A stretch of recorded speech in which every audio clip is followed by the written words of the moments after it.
বুধবার বার্মিংহামে ওসমানীনগর উপজেলার বৃহত্তর করন সি ট্রাস্ট ইউকের নবগঠিত কার্যকরী কমিটির অভিষেক অনুষ্ঠিত হয়েছে। যুক্তরাজ্যের বিভিন্ন স্থান থেকে ট্রাস্টের ট্রাস্টিরা এতে যোগদান করেন। বিস্তারিত দেখুন আমাদের সহকর্মী মোহাম্মদ আতিকুর রহমানের প্রতিবেদনে।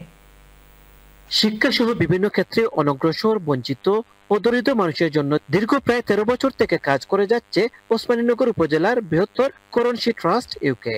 শুধু তাই নয়, কারিগরি দক্ষতা সম্পন্ন জনশক্তি সৃষ্টির লক্ষ্যে আর্থিকভাবে অসচ্ছল মেধাবী শিক্ষার্থীদের প্রশিক্ষিত করার লক্ষ্যে কাজ করছে এ সংগঠন। এছাড়া একে অন্যের সাথে যোগাযোগ রক্ষা সহ এদেশে বেড়ে ওঠা নবপ্রজন্মের সাথে শিকড়ের সন্ধান দিতে কাজ করছে করন সি ট্রাস্ট। বুধবার সংগঠনের নবনির্বাচিত কার্যকরী পরিষদ এবং উপদেষ্টা পরিষদের পরিচিতি সভায় এ কথাগুলো জানানো হয়। ট্রাস্টের সভাপতি মাহবুব আলম চৌধুরীর সভাপতিত্বে এবং সাধারণ সম্পাদক মুকদ্দুস আলী ও মুদাসসির খানের যৌথ পরিচালনায় সভায় অন্যান্যের মাঝে বক্তব্য রাখেন আব্দুল কুদ্দুস শেখ, আব্দুস সালাম শেখ, আক্তার হোসেন গনি বক্স, সাদিকুর রহমান চৌধুরী, আতাউর রহমান মানিক, রেজাউর রহমান চৌধুরী, কামাল হোসেন, সবুজ মিয়া সহ আরো অনেকে। আত্মমানবতা সেবায় আমাদের সংগঠনটি কাজ করতেছে দেশে। আজকে আমাদের নতুন কমিটির অভিষেক এবং ঈদ পুনর্মিলনী বার্মিংহামে অনুষ্ঠিত হলো।